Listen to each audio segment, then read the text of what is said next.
I was calmly enjoying a meal, just like any other day, when suddenly a powerful wave of nausea and discomfort overwhelmed me. My body started shaking uncontrollably, and I felt a bizarre sensation wash over me.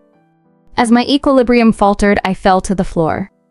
My consciousness grew dim, and the pain seemed to dissolve into a distant ache that I could barely register. Confused and weak, I found myself unable to muster any strength. I couldn't lift myself up or even adjust my position. As I lay there, my awareness fading, I faintly caught the sounds of laughter from my mother-in-law and husband. They were saying something about a plan and waiting for something to happen. Before I could grasp the full meaning of their words, darkness enveloped me, and I lost consciousness.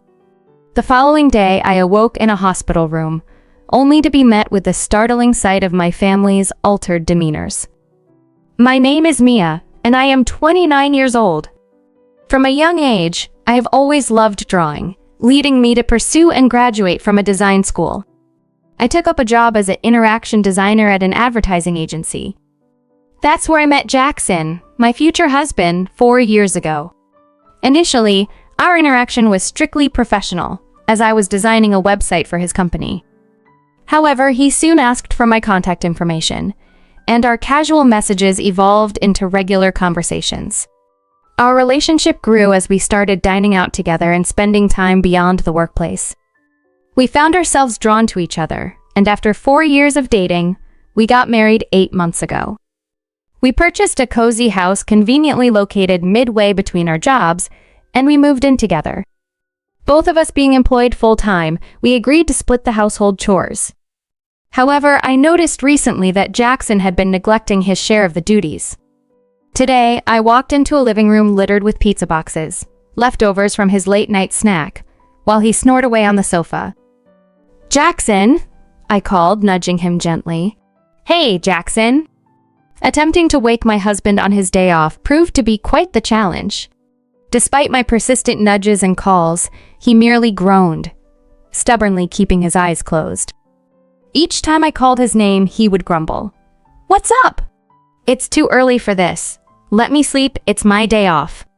It was frustrating to see him sprawl on the sofa, unwashed and surrounded by the remnants of his late-night snacks.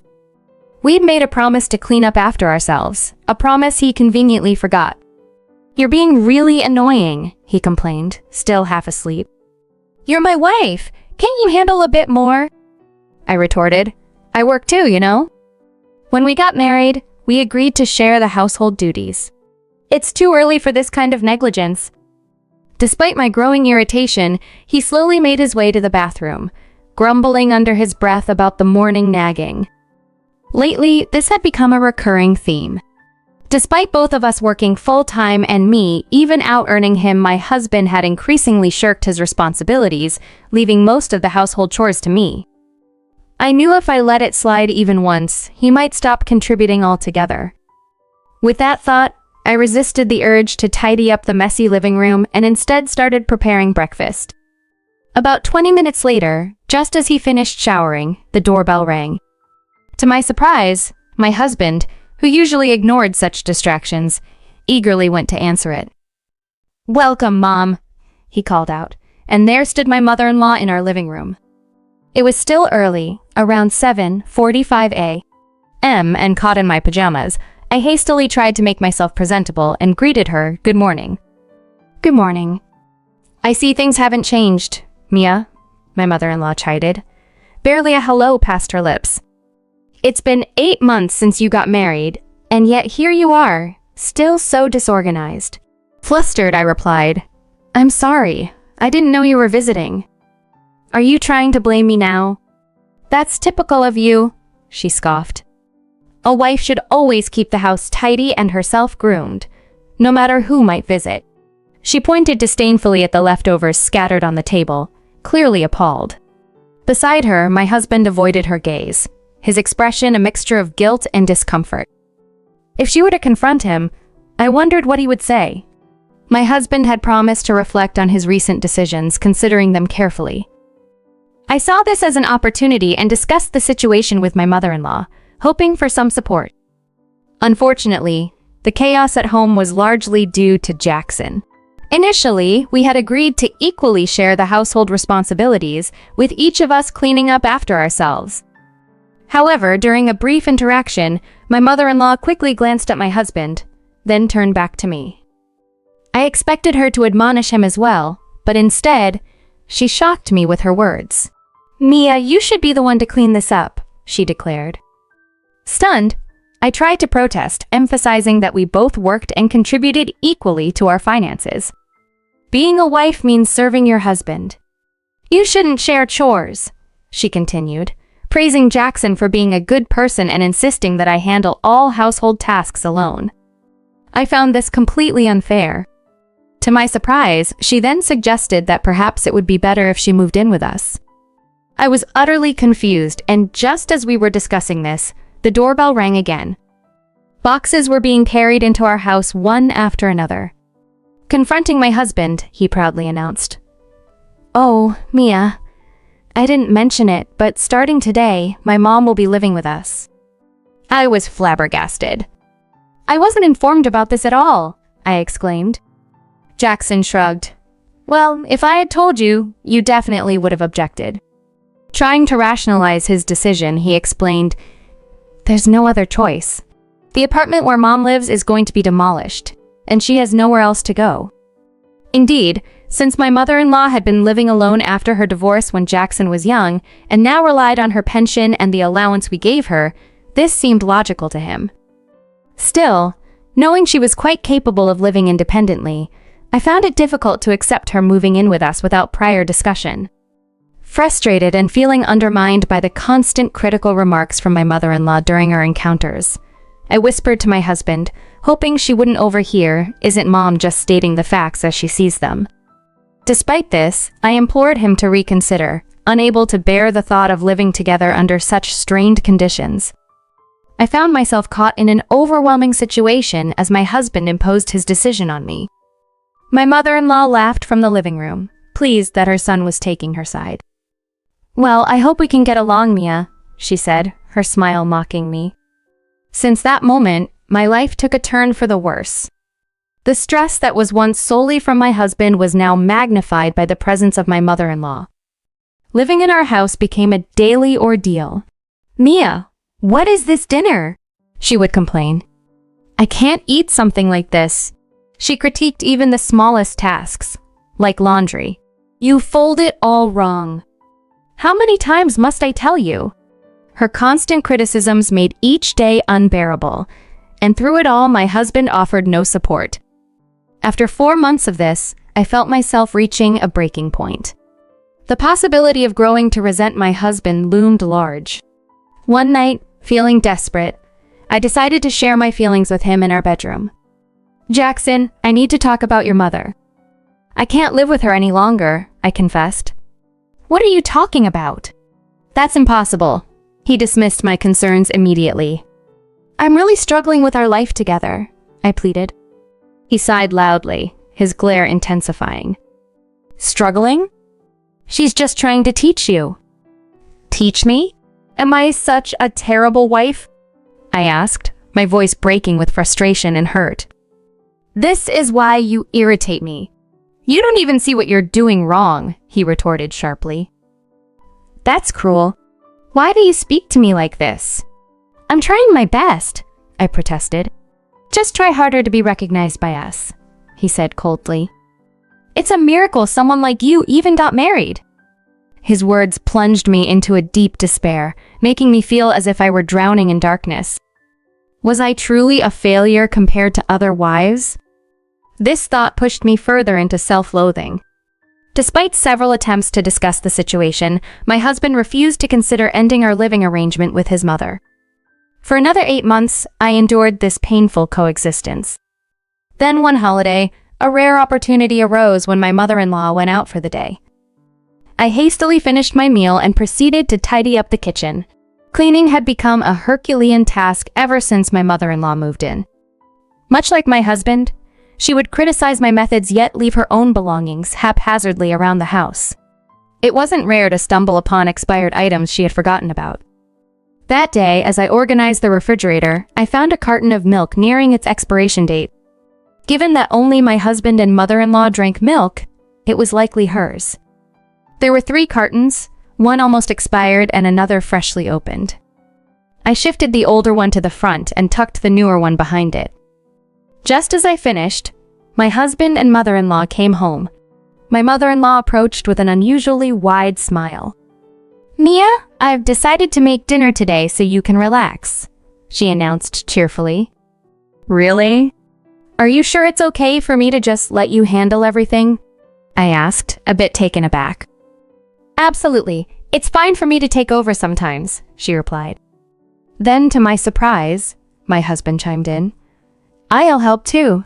He had never offered such assistance when I was the one cooking. Did he desire a wife more akin to his mother? By then, perhaps I had become too influenced by their demeaning attitude towards me.